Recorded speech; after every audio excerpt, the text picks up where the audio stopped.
know I've told you the story about the 26 car pursuit. Yeah. So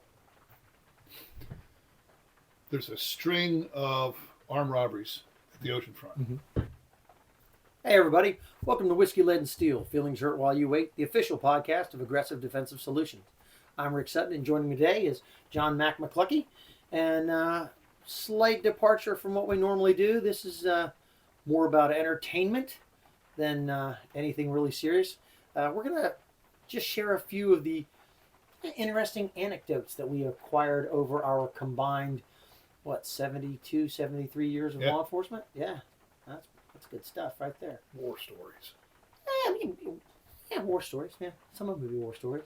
So, Mac, let's hear something interesting. You've done a bunch of cool shit. I have. When I signed on, my yearly salary was $9,800 a year. You carried a pencil barrel 38. Mm-hmm. You had dump pouches, Yep. 2. You weren't allowed to carry speed loaders. You weren't allowed to carry speed strips. Oh, wow. They no, and they checked you. Had a straight wooden baton. The department did not issue flashlights Oh, wow. at all. You had to go out and buy your own silver security guard, ever ready flashlight. And because the department didn't issue it, you had to buy your own batteries. Yeah. And I have a vivid memory of doing a traffic stop at night where the flashlight's down to like 1 candle power, and I'm trying to see the guy's hands. And then I had to go to 7-Eleven and buy 7-Eleven priced batteries with my own cash money at 3 o'clock in the morning. Jesus. Well, so as a comparison to that, so what year did you come on the beach? I signed on at 79 and started in 80. Okay, so in 1980 you were making $9,000 a year, right? I think the starting salary at Beach PD now is like 47? 47, 48, something like that. When I came onto the beach in 1990, after leaving Chesapeake, I was making $18,000 a year. Yep. Yeah. However, not too long before I retired, I did one of those inflation calculator things. Mm-hmm. They were only, the difference, it's almost exactly the same thing. They're making a little bit more, than I made when I came on. Yeah, usable money. Yeah, the difference between, 9,800 back then and, I don't know, maybe 45, 43 when I ran it. Very little difference. Yeah. And it's funny because you end up talking to people, and I get these people, oh yeah, well, the cops in Long Island, they all make $120,000 a year. I go, no matter where you go, if you are local law enforcement, you are middle, maybe upper middle class based on salary. No matter what the salary is, because, as an example, so the first house I bought in 93 as a Virginia Beach cop, and by that time I was making a whopping $21,000 a year. And I bought my house for $83,000. And then I sold it in 99 for, I think, $92,000, something like that. But if you're a cop in Virginia Beach and you buy a house in Virginia Beach for, say, $300,000 and you make $60,000 a year as a Virginia Beach cop, if you bought the comparable house anywhere on Long Island where you make $120,000 a year, the house costs you $900,000. Easy. Yep. So in either case, you're right there in middle income. And a lot of people don't understand that, and a lot of people don't get that. Well, and also, if you're a young officer who's married with 2 kids, you cannot afford to live in the jurisdiction you work. Nope. And I'm sure it's like that in New York and San Francisco and all those other places. And of course, that was one of the big things that Chesapeake PD and Suffolk PD went to when they went to the take-home car thing. Yeah. What they said was, well, we're giving you essentially a $5,000 a year Easily, yes. pay raise that you don't have to pay any taxes on. Yep. You know, when my dad was a Chesapeake cop, he had a take-home car, and he drove his take-home car constantly, everywhere, all the time. It's not a bad idea. They have found time and time again that you get more use out of the car. There's greater longevity out of the car. The taxpayer gets better bang for the buck out of a take-home car than not. But it's all about personalities at the top of the organization. Yes, it is. Because my understanding was that the city council, at one point in time, city council was in favor of us getting take-home cars. The city garage signed off on it. Everybody was in favor. And the only thing the council asked was for the chief at that time to say that he approved it. And allegedly, the city manager at that time talked to the chief at that time, and the chief did not say, I approve of it. So it's never passed, and we still don't have it. Yep, which is a shame. It really is. I know when I got my take-home car in SWAT, I sold my pickup truck. Yeah. You know, I save on the monthly payments, I save on the insurance, I save on this, I save on that. Yeah. And so one of the things that Chesapeake did was, of course, back in the 70s, there was residency requirements. Right. Right. Well, then the Supreme Court came out and said you can't do that. So what Chesapeake did was they said, okay, well, you can have a take-home car if you live in the city, which meant that now if you live in the city, it's your city. Right. You have a vested interest. This is where you live. This is where your kids go to school, that kind of thing. I jokingly, half jokingly, used to tell people, I live in the city of Chesapeake. I work for the city of Virginia Beach. I'm a mercenary. When I cross the North Landing Bridge, as long as none of my friends get hurt, Virginia Beach can just burn like Pompeii. I didn't wholeheartedly believe that, but there is something to living where you work and having that connection to it. I often as a patrolman worked the zone I lived in. Yeah. It's like, oh my God, that's a terrible idea. I don't think so. I knew all the local dirtbags. Yeah. And then as a sergeant, sometimes I lived in the area I worked. Now when I was in SWAT, I'm gonna take on a car. I came home one night to hit the bathroom, and as I turned into the driveway, my headlight picked up this long-haired dirtbag fella coming either from my backyard or my neighbor's backyard. Neither which is appropriate. Yes, he doesn't live with me. He doesn't live next door. I've never seen him before. He's not in the area. So he's walking out, and I get out of the car in uniform. It's like, hey! He does that. It's like, fuck, I know what's coming next. Police, freeze! He runs. I chase him. And we're going over hill, over dale, jumping stockade fences, what I could do back then. Yeah. So I catch him, and he resists, and the fight's on. And I accidentally break my portable radio over his head while subduing him. Funny how that happens. It's the second time I had done that, and I was told the next time I pay for it. So now he's in handcuffs, and my radio's broken, and I can't tell anybody I have him. I can't tell anybody where I'm at. Oh. So I got to take the handcuffed prisoner back to the car, my house, where my car is. Yeah. And he can't get over the fences. So I was forced to throw him through the fences. That's good stuff right there. So I get back to my car, and my wife's there. She's standing at the end of the driveway, and she's got my big flashlight in one hand and my 357 in the other. Are you all right? Yeah, I'm fine. Let me lock this guy up. I put him in the car. And she goes, I thought I heard you come home, but you never came in. So I went out the door, and there's the cop car. The lights are on, the engine's running, but there's no John. Then way in the distance, I hear this big voice, show me your hands, motherfucker. And I knew it was you. Yeah. It works. That's good stuff right there. Yeah, and we had to pay for the fences. Yeah, no, that's what happened. Me and just never underestimate somebody. Never ever do that. So I get a call from Andy Thornhill, and he says, "Hey, I got a warrant for this guy over in Oceana Gardens West. Come help me arrest this guy." Okay, cool. So he goes, "Call Mark Mosley." Okay, so I call Mark Mosley.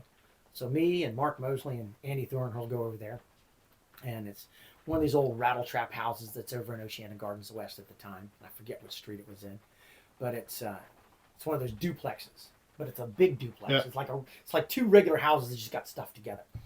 So we get out of the car, and Andy's got his paper, and he goes, "Yeah, I got a warrant for this guy for," I forget what it was. So I look at the warrant, and the guy is 5'5", 5'6", 140 pounds. Okay. Not a big dude. Andy Thornhill is not a gym rat. No. He got some mass behind him. He got some heft. Right? Mark Mosley's not a tiny dude. Nope. And I was a gym rat at the time at about 195 pounds. So this is going to be a piece of cake. So as we were walking up to the house, the front door opens, and the guy that we immediately recognize as the suspect is standing in his doorway. Obviously intoxicated. Okay. It's 10 o'clock in the morning. No, I take it out of his evening shift, so it's probably 5 o'clock at night. So, what do you guys want? And he says, "Hey, could you come outside? I'd like to talk to you for a minute." And we're not on the porch yet. Yep. And the guy goes, "I'm not coming out there. You'll arrest me for being drunk in public." That would be correct. So Andy, God love him, goes, "Well, that don't matter. I got a warrant for your arrest anyway." And you see that he starts to take a step back into the door. So I launch up onto the porch. And when I do, this dude sticks his feet against the door jambs and grabs the door jambs with his hands like a cat. Yeah. Uh-huh. And I hit him with everything. Boom, and it doesn't go anywhere. And Andy grabs him, and now Mark grabs him, and we're yanking and yanking and yanking, and this guy is not going anywhere. He's just stuck in the doorway. So I slide under his arm, and I go into his house, and they're pulling on him, and I take a running start, and I slam into the back of this guy. And all four of us go tumbling all the way off the big porch out into the yard with the door frame. Ooh. Door frame gives away. He does not. Door frame falls off. We go to arrest him. We're trying to grab him, and he throws his arms out like this. He just sticks his hands out like this. And we're pulling on him, and I'm a gym rat, and Mark's going to the gym. We got every bit of 600 pounds of cop on this dude, right? And his arms are not budging. And we're trying to move him. And he goes, "Baby, baby, help me, baby." And I hear clicking of nails on wood. And I look up just in time to see this ragged ear, scar-faced, 40-pound pit bull jump off of the porch in amongst us. So she lands, and I grab her by the scruff of the neck, and it's like holding a shark. And she's flailing around, and her teeth are snapping, and I'm trying to hold her, and she's in there amongst them, and I'm like, God damn. So I pull my gun, and then I realize I can't shoot this dog, because if I overpenetrate or if I miss, I'm going to hit one of the guys, and he's, help me. And I go, God damn it, I'm going to shoot this dog. And he goes, "Don't hurt my dog." I go, "Call your goddamn dog off." He goes, "It's okay, baby, it's all right, it's okay. And her tail starts wagging, and she quits trying to bite all of us, and I go, "Put the dog hostage." I put the gun to the dog. I go, "Put your hands behind your back or I'll kill a fucking dog. Please don't hurt my dog." I said, "Put your hands." Okay. Please don't hurt my dog. So we get him handcuffed, and I take the dog, and I throw the dog back over the fence, and I look, and then, of course, the whole front of the house is ripped off.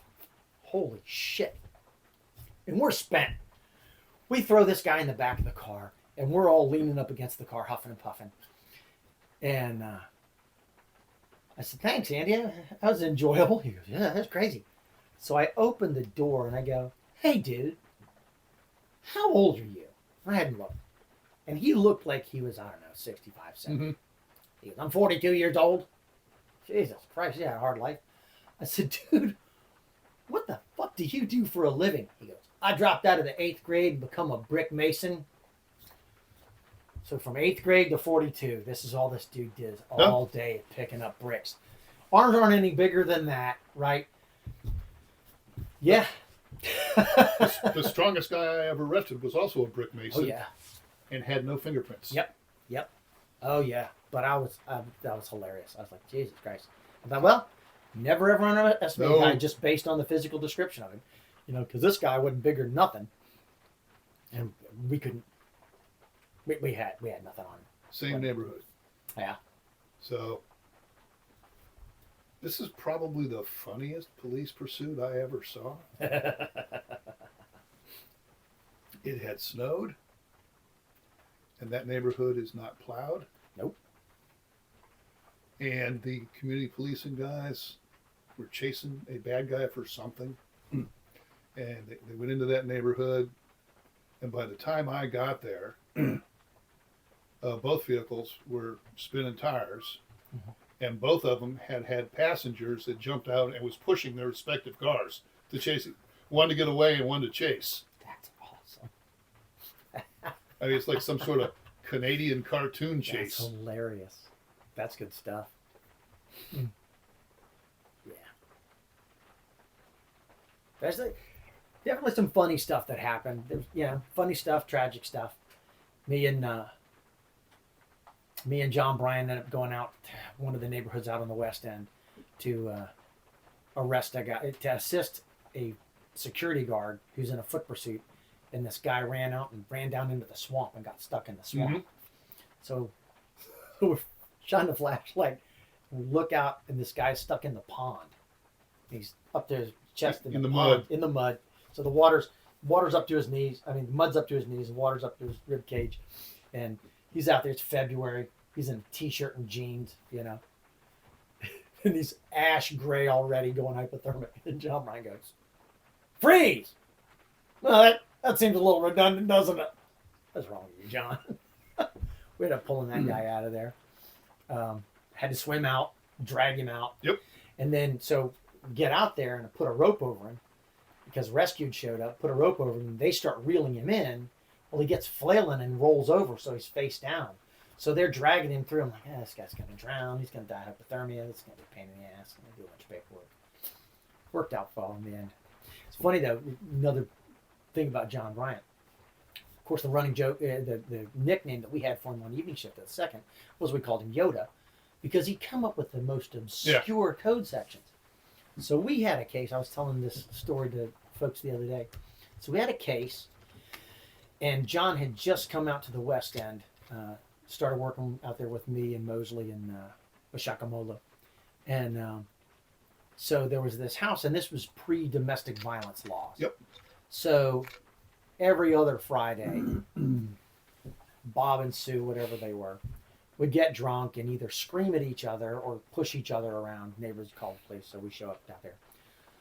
Go out there, and of course, you couldn't arrest anybody for anything because none of them wanted to make a complaint. Away you go. So this is like John's second time out there.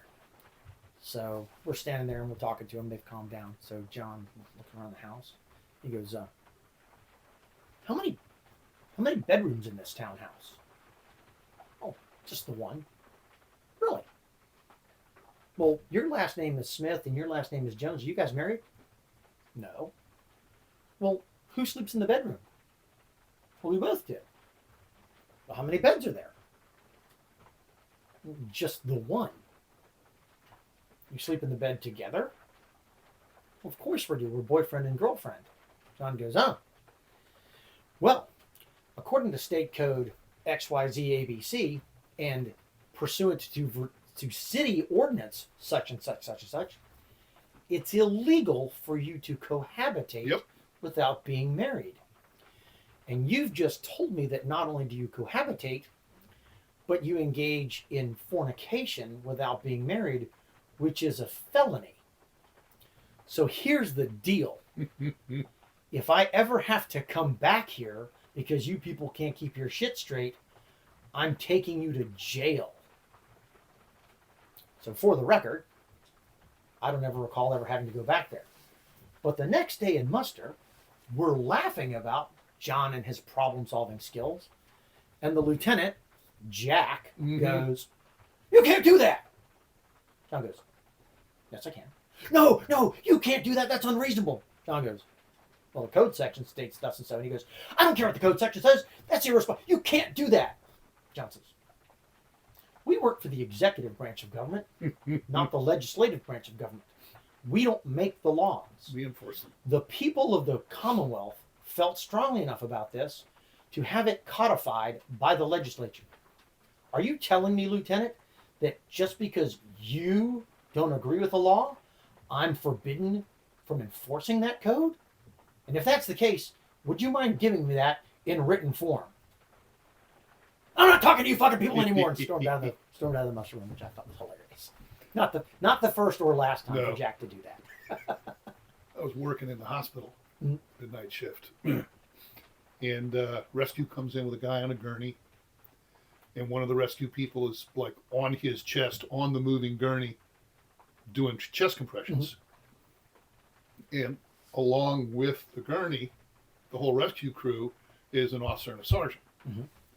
And I noticed that the patient is handcuffed behind him. So they get in there, and he dies. So I'm talking to the sergeant and the officer. It's like, so what's the situation here? It's like, yeah, it was a assist rescue call, and he was really, really violent, so we handcuffed him for the safety of the rescue people. Okay. And he's dead. Yeah, he is. So assistance rendered, no report. No. The department considers this to be an in custody death. So that room, because he's dead now, that room has to be emptied, and it is now a crime scene, and all the evidence has to be preserved, and you have to call the homicide squad, and you have to call the on-duty internal affairs supervisor at 2 o'clock in the morning, and he's not going to be pleased. Good. And, no. We didn't arrest him. You put handcuffs on him, and you accompanied him, so I will guarantee this is an in-custody death and has to be investigated. You own that. Yeah. You caught that. You catch that. You catch that. You clean that. Yeah. And the other one was accidental discharges. Oh. So I'm in the sergeant's office, and a very senior officer comes in by a very not senior officer. And they come in, and they don't work for me, but I'm the only sergeant. So they walk in, and the senior guy closes the door, and I'm thinking, fuck. That's not good. This is not going to be good. Sarge, we need to talk to you. Fuck. Bobby here. Bobby had an accidental discharge at home. Did he now? Okay. 6 months ago. What? Yep.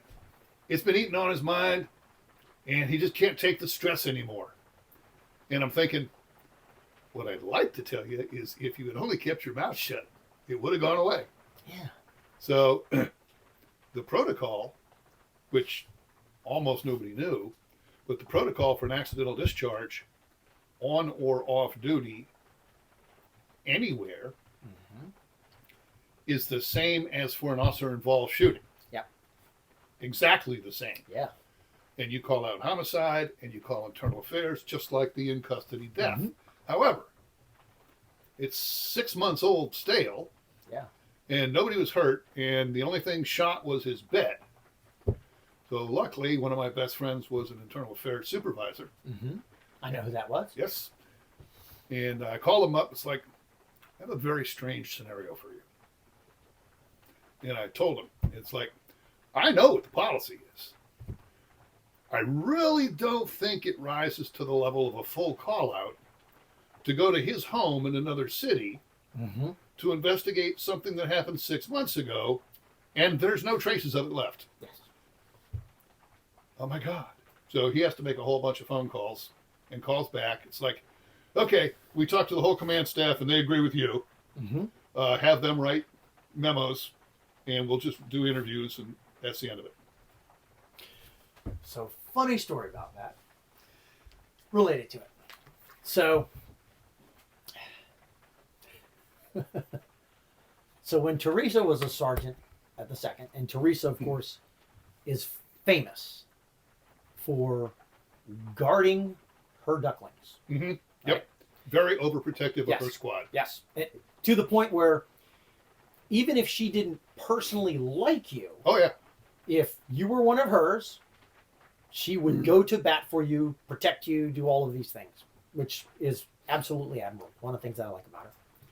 So she's working as a sergeant at the 2nd precinct, and so it's end of the shift, and me and John Bryant go back into the sergeant's office and go, "Hey, could we talk to you for a second, Sarge?" He goes, "Sure." So we close the door. It's in the antechamber office. Yep. Close the door. You can see the demeanor. Okay, what's going on? So John is holding a Walther PPK with a slide lock and no magazine in his hand. And she goes, "What's going on?" And we said, hypothetically, if an officer was showing another officer a gun that they had gotten and it went off, nobody's hurt, what would need to be done about that? She shakes her head and she says, hypothetically, where would this have happened? We said, behind Portside at Regency Hilltop Shopping Center. Hypothetically, was anything damaged? Parking lot, streetlight. Hypothetically, were there any witnesses? No, nobody was around. Nobody saw anything. Runner checked. Hypothetically, is there any evidence out there? No, that casing's in the bottom of the Lynnhaven River by now.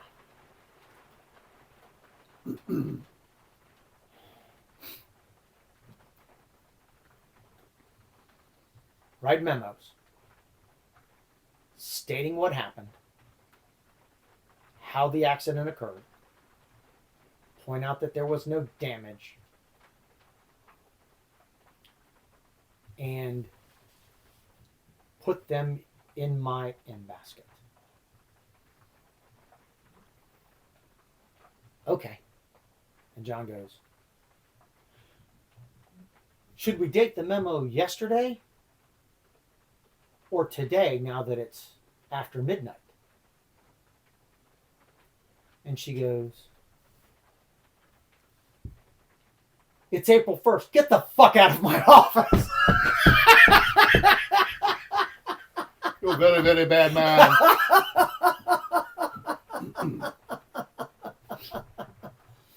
So my friend from Internal Affairs calls me at the 2nd precinct. Yeah. Mac, I've got kind of a strange complaint. I figure if anybody there knows what this might be, you would. Okay. We've got a citizen that says that your cops from your precinct sprayed him with a freezing cold, high pressure hose outdoors as torture. Did he now? And the sergeant goes, we can't think of any reason that that this might have happened. It's like, well, I can right off the top of my head. Really? Yeah. So I'm assuming the guy was all drunk and stuff. Oh, yeah. So if he puked all over himself, okay, he is a biohazard. What? He's a biohazard. He's a biohazard, hazmat, whatever you want to call it, to himself, to the other people in the bullpen, and risks spreading it all over the arrest area. So conceivably, the officers could have taken him out to the Sally Port, where the regular old garden hose that we use to wash the police cars is, and hosed the vomit and grossness off him for safety and for his own comfort. And the sergeant goes, God damn it, I knew you'd have a good reason. So, much like you, I like to tweak people from time to time, especially my friends. So, a guy who eventually became deputy chief, who I'm sure you're not a fan of, had become the captain of the detective bureau. Yep. And so he decided we have to pay more attention to the logistics of things. So, of course, when you transfer it into the detective bureau, they issue you a gold shield that says detective. You go on about your business. And then when you transfer out of the detective bureau, you give your gold shield back because they're not serialized. So the captain decided, no, there are too many people out here with gold shields, and we didn't get them all back, yada, yada, yada. So he sends out a memo that he sends to the lieutenants, Jim Kaiser included, that says, you will have each of your detectives give you one of their serialized silver badges, and when they leave the bureau and give me back their gold detective shield, I'll give them their silver badge back to make sure that we don't lose these. So it makes its way down the email chain, lands up in your friend, the former internal affairs sergeant, who is now not only my friend, but also my sergeant at TPCU, who I love the guy, and whom I enjoy fucking with. Because he enjoys a good challenge. Because he's got a great sense of humor, right? So he's at his desk, and I'm at the computer's way on the far end of the bureau office. And of course, everybody's in there. They're doing their thing, right? Because it's between evening shift and day shift. So the email comes out, ding, and I read it, and I go, oh, I have the opportunity to fuck with him. So I'm gonna fuck with him because he's my friend, and I fuck with my friends. So I look back over my shoulder, and I go, hey, boss. And, yeah. I go, yeah, the email you sent? Yeah. Now everybody has stopped what they're doing and is looking. And I go, yeah, I'm not doing that shit. I go back to doing what I'm doing. To which I didn't see, but I'm sure because I know him, he went, God damn it. Come here. So I go, just a second. Pause what I'm doing. Get up and I walk back, and I'm not wearing my coat. Yeah. So I walk back, and everybody in the deck, why is he poking the fucking bear? Because at this time, JR is relatively new to the squad. Right. And the new people didn't get him. Yep. Right? But I did. Hell, I mean, about as long as I knew you. So I walk back and I stand in front of his desk and I go, hey, what's up? And he goes,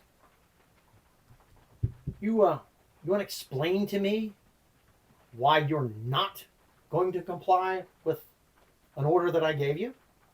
Because, of course, as we know, if the captain gives the lieutenant directive, the directive gives the sergeant. When the sergeant issues it, it's not the captain's directive, it's the sergeant's directive.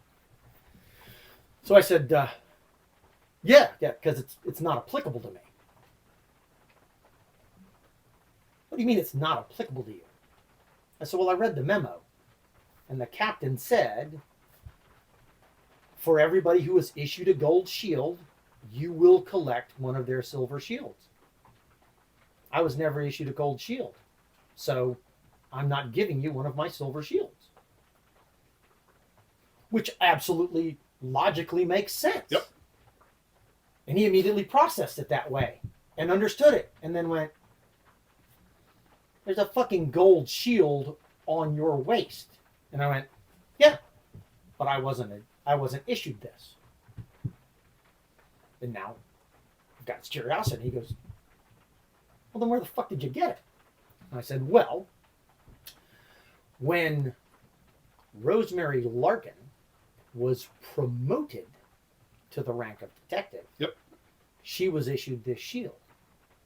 And then she became a master police officer, went back to uniform. But she still had the rank of detective because of how we did it back then. He goes, yeah, I remember that.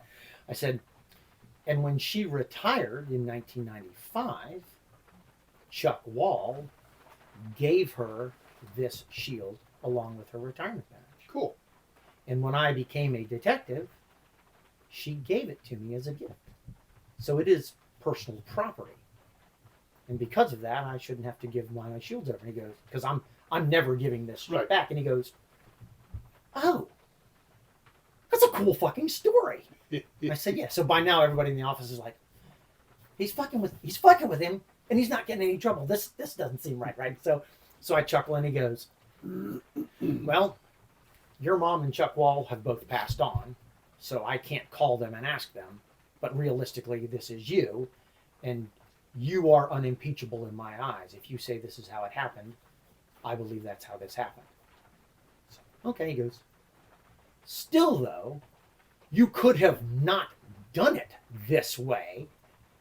And I went, well, yeah, that's true. What would be the fun of that? But then I would have got to fuck with you about this. And he goes, yeah, hold that thought.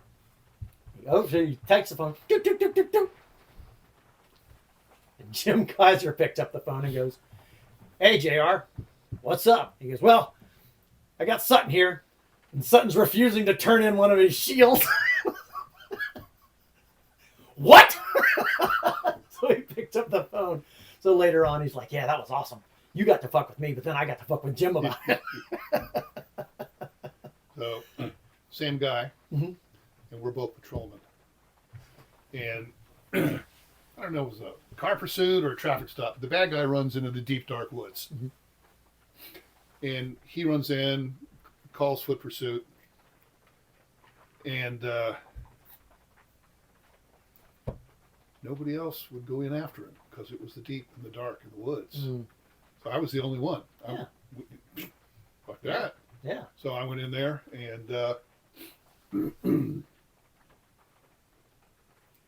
every time you hit somebody in the head with a flashlight, the light goes up. Mm-hmm. So it was like a Strobe. disco ball strobe thing going on. So he gets all arrested and handcuffed, and now we got to bring him back to the car through the deep, dark woods, and my lights broke. Oh. And the poor fellow kept falling face first into trees in the dark. So we get him back to the car. We put him in the car. And we're trying to catch our breath. My partner looks at me and goes, Mac, I don't think he's breathing. Mac, I think we killed him. Oh. It's like, that is not a feeling you want going through the pit of your stomach. No. No, and of course that was not the case. He was just drunk. Yeah. We the summer that they changed the pursuit policy. Yep. Short version of this story. Guy runs in a stolen car full of weed and tries to run me and Kevin Rowland over. We're on our motorcycles. Tries to hit us. We call that in. Darren Savino's chasing him in the marked unit. Darren calls in what happened. And our lieutenant, Kenny Lowe, says over the radio, beat 1. Any unit in visual contact of the suspect, pursue him until he is apprehended. Mm-hmm. So the guy runs all through the neighborhoods at the 2nd Precinct, hits a family in a van and injures a bunch of them, runs past and we chase him. We finally catch up to him behind the 7-Eleven at Baltic and 22nd Street, and he's hemmed in by traffic. So he jumps out of the car to run away and realizes he's about to run into Darren Savino. So he turns around and runs into me. And me and Savino apprehend him, and then some other guys show up and take him into custody. Put him in the back of the car, and I am smart enough that I'm not going anywhere near the car that is wrecked. So I'm like, you guys feel free. I'm going to go get information about tow data. Right? I'm smart enough at this stage to realize tow data is what I want to be responsible for. Well, in the meantime, the car pulls up, and our sergeant, George McCormick, and our lieutenant, Ken Lowe, get out. And in the crowd, standing around, Ken Lowe goes, "We got him?" "Yes, sir." "Are any of us hurt?" "No, sir." "Is he hurt?" "We think rescue needs to see him." "Good. Fuck him." So I thought, oh, we're probably going to be okay on this one, right? So I go around there to get this guy's information. She's in the backseat of the car. We're waiting on rescue to show up. So I go around and go, "Hey, man. Hey, dude. Hey, man. Pay attention." And he's still looking for it. So I shine my Kel light in his face. Click. And his eyes go like this. One pupil dilates, the other one not. I'm like, that's not good. So rescue comes out. They stick a smelling salt in his nose to no effect. Correct. So they backboard him, put him in an ambulance, take him away. We find out later on that Red Ryder had gone out to interview him for the hit and run. And he's all mangled up. He says, "I guess you weren't wearing your seatbelt. I guess you got hit by the windshield or something." He goes, "No, that's where the officers hit me." He says, "You want to talk to somebody about that?" I just don't want him to hit me anymore." Okay. I will ensure that does not happen. So he's taking notes, and the guy goes, "Oh, shit." So we hear about this later on. This is not good.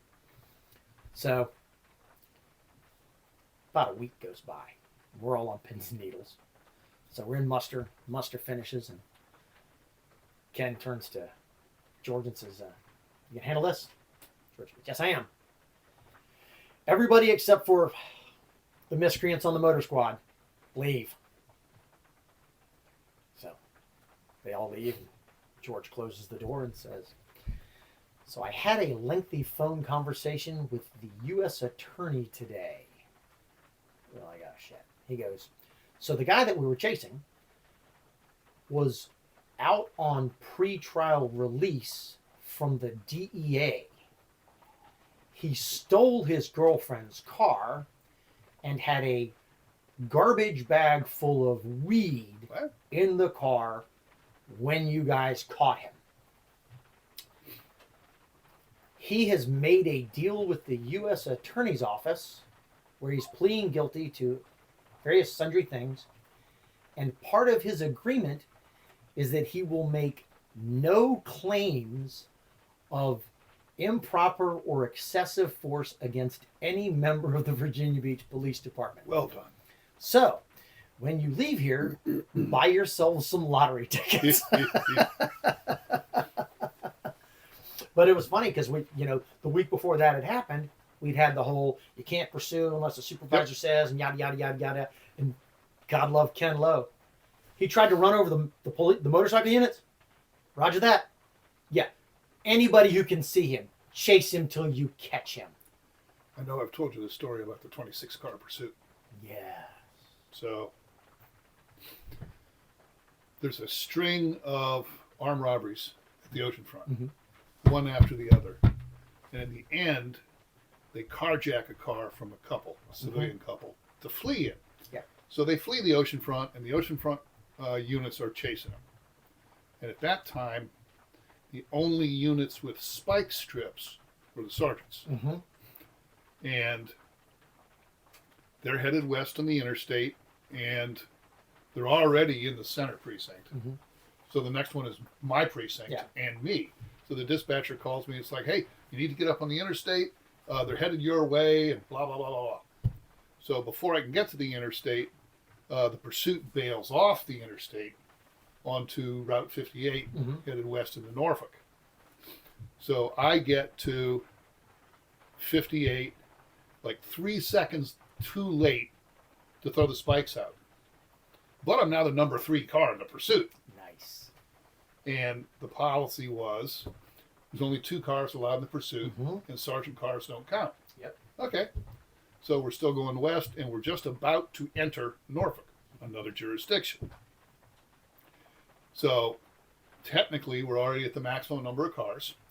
And in my rearview mirror, I see an ocean of flashing lights. So I get on the radio, it's like 405 dispatcher, have all units who have not yet entered Norfolk terminate the pursuit. So the command duty officer misheard me and thought I was terminating the pursuit, not knowing what happened. Car 10 to all units. All units continue pursuit until relieved by Norfolk. We literally ran circles around Norfolk Police Headquarters and never got a single car. Yeah. So the entire 22, 26, 20-something car pursuit goes through the downtown tunnel at 111 miles an hour. And my wife called me and my page went off. It was on vibrate. I thought the car was coming apart. So the bad guy,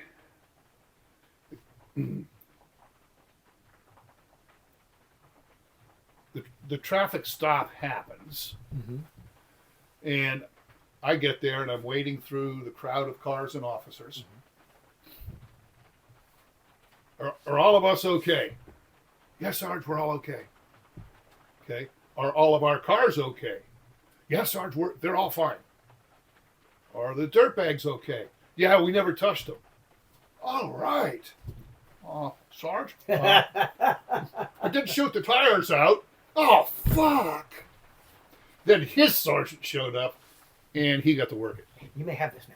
Yes. Yep. Glad I could be here helping. Yeah, I remember that happening because my squad was involved in that. I was in a different part of the city, so I didn't make it to that. But I was in a different part of the precinct. Laughed my ass off. And then years later, He that did it same again. officer shot another Yes, he tire did. out on a car. Yeah.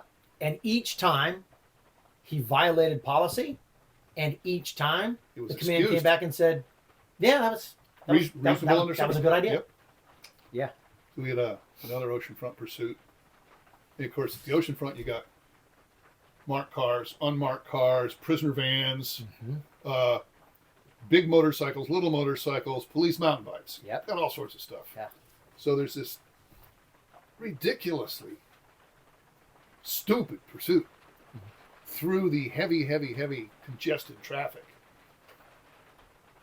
And cop cars finally get the bad guy cornered in the parking lot of one of the restaurants down at the dead end of Med.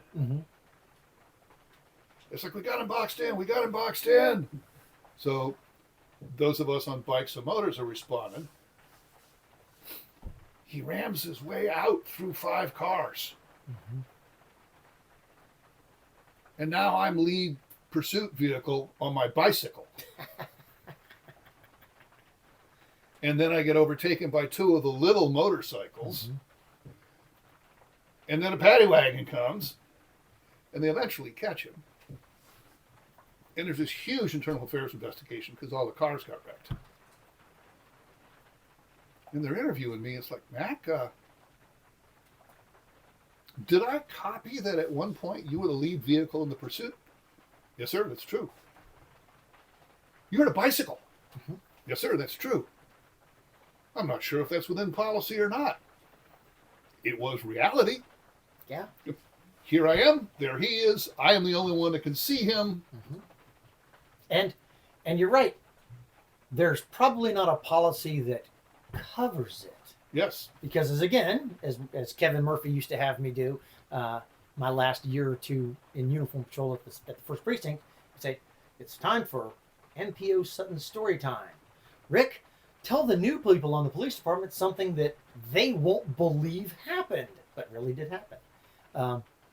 So, as I've said to them, every policy on the department exists because at some point in time somebody did something. True. And they couldn't do anything to the officer for doing something that they didn't like because there wasn't a policy. So they passed the policy, and many policies have officers' names attached to them informally. Yes. So there is a policy that states it is unauthorized to transport human prisoners in the back portion of an animal control truck.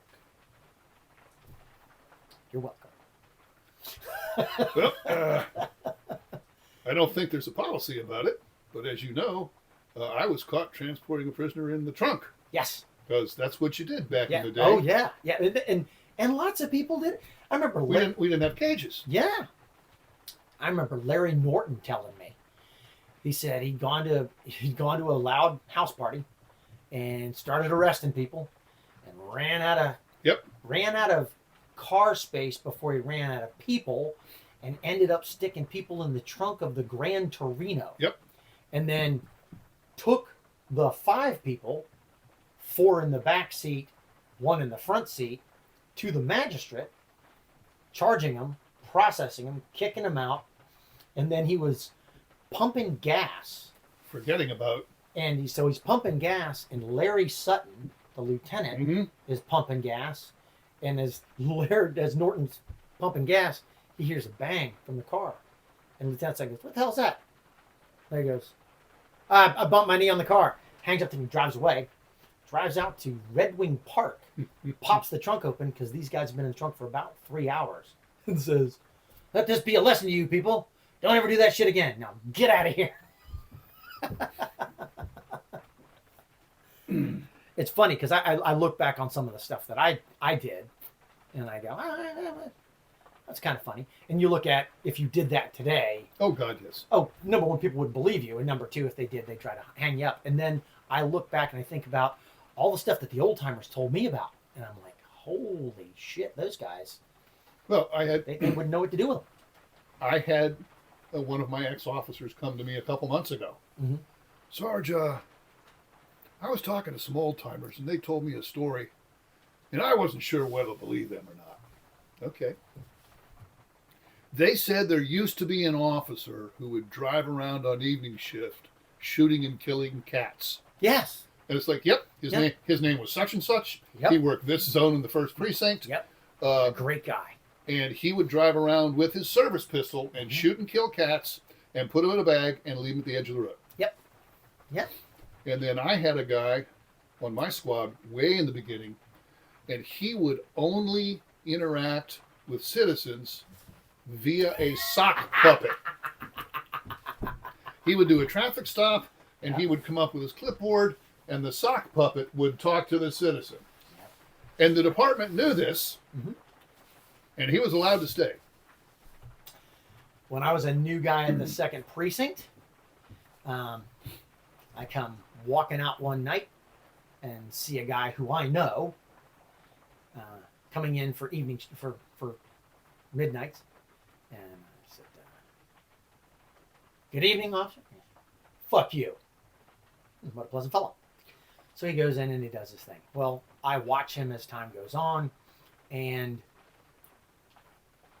all other things aside that we won't get into, there was a point in time when he would come to work with his big ass gray macaw, and he would ride around and do police work with a parrot on his shoulder, shitting down the back of his uniform, and he just did business that way.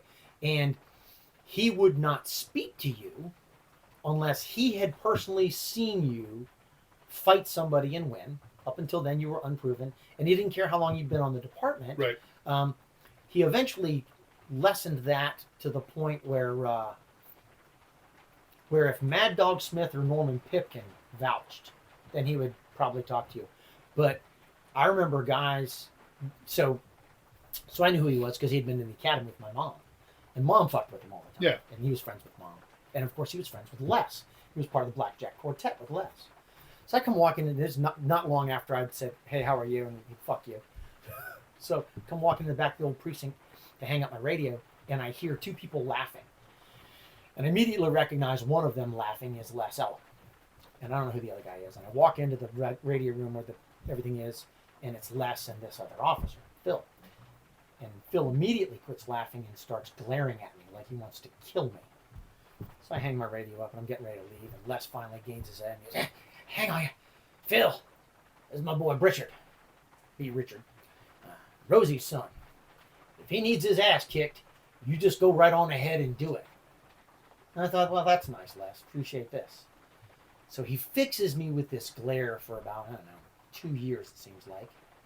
And he says, and I'll paraphrase, "You're that guy that's in the Marine Corps. took you out of the academy and sent you off to the Gulf War to kill a bunch of people. Yes, sir. Welcome to the team. So from then on, me and Phil were friends, Yeah. right? And so then I, of course, started fucking with Phil. Yeah. And then all my contemporaries like, Phil speaks to you? Yep. You talk to Phil like that and he hasn't killed you? Phil and I are friends. Oh, that's weird that you're friends with Phil. And of course I had the advantage that nobody in my academy knew, which is that I had been around the Virginia Beach Police Department since I was 4 years old. Yeah. You know, so I grew up and knew all of these people, and they watched like I'd known you since I was 13. But when I went through the academy, my mom was one of the instructors in the academy. Sure. Her last name's Larkin, my last name's Sutton. And she treated me like shit like every other recruit gets treated. That's how it works. Well, a bunch of the people in my academy thought, MPO Larkin's a bitch. MPO Larkin's this, MPO Larkin's that. And Andy Thornhill would go, well, maybe you should go tell her. Well, I'm not doing that. She looked like she fucking killed some people. She's a badass, which was accurate. So I get activated in the middle of the academy, sent off to the Gulf War. Well, unbeknownst to me, at my academy's graduation, the department presents my mom with a flag on my behalf. Oh, cool. Yeah, again, it's framed. Yeah. The city did a proclamation and all this crazy shit. It was really nice. But my academy class was all, that's MPO Larkin's son. And we were talking shit in front of her. Well, except that I was in the academy. I was part of your crowd. Yeah. It would be inappropriate for me to rat you out to the fucking staff, so I wouldn't rat you out. Besides, I didn't need to. You screw yourselves up sooner or later anyway. But yeah, it's funny. I grew up on really cool stories, and you know, and like everything else with police work, there's stuff that is hilarious. There's stuff that's terrifying. There's stuff that is just oddball. You're like, how the hell that happened? You know, and then there's every now and again you run into the whole thing where your humanity and your faith in humanity can be restored. I think you and I had chatted about this. Early 90s, I'm working Christmas Eve. I volunteered to work Christmas Eve so somebody could have off to spend the evening with their family. And we're still in Confederate graves at the time. Mm-hmm. And I get a death investigation down in SeaTac. And so I go down there, and this is a 5th or 6th generation family, been living in this tiny little house down in SeaTac, black family. And the people who are there are all old enough to have been teenagers and early teens during the racial conflict in the South in the 60s. So what's happened is they've had dinner. Dad goes into the back room to take a nap before they have dessert, and he passes away. So they call the police. I come in, and here I am, this, blonde-haired, blue-eyed white guy in a Confederate gray uniform. And I get in there, and I'm checking everything over. And Donnie Stiles comes in, and Donnie Stiles, who I love, is a great guy, but Donnie Stiles, even bigger redneck than me, comes in. You got this? Good, I'm out. I'm out of here. So Donnie leaves. So I go in, I do all the stuff that we've got to do, and I'm waiting for the funeral home to collect Father. And the family's there. It's Christmas Eve. They've lost their dad and their husband, and it's just a terrible thing. It's a tiny little place. But I got to be there until the funeral home gets there. And I'm there doing my paperwork. And I've already called the doctor, and doctor's going to sign. Everything's good. So I am trying to be as unobtrusive as I possibly can be. I feel bad for these folks. Feel bad for them in that it's me that's got to deal with it, because I'm not unaware of how this is likely to feel. I get that. I understand that. So I'm sitting in the corner. I'm doing my paperwork, trying to be unobtrusive. And this lady comes over, and she was in her 40s at the time. Nice lady. She comes over, and she says to me, "Officer, it is terrible that you have to be here on Christmas Eve away from your family." Now, her daddy is in the next room. Yeah. And she says to me, could we make you a plate? And I thought, that right there proves to me that no matter where you go, the chances are that you will run into decent human beings. Yeah, as long as they were raised right. Exactly. It was one of those things where it made me feel good, but it also made me feel bad, because I thought, wow, now I really feel like an interloper, because again, I had worked that zone, and truth to tell, race relations, I don't know, race relations, cultural relations between the police, no matter what they looked like, Yep. and the residents of SeaTac at that period in time was not good. I mean, Charlie Mills would have been treated Same. poorly, Yep. So, but it was it's one of those things where every now and again you go and you go, wow, that's pretty cool. I was telling Joel Goff, I got 2 Christmas stories. I had more positive interaction with citizens my first 6 months Mm-hmm. at Mounted than I had in the preceding 23 years as a police officer, Okay. because everybody liked the horses. I don't, but yes. Well, you don't, but had you gone to Mounted, you'd have liked the horses. But tell me your Christmas stories. So, I was still a patrolman, Mhm. and there was a Christmas tree lot Mhm. in an office parking lot on 58 near Rosemont. Mhm. And I'm working nights, and I see a guy.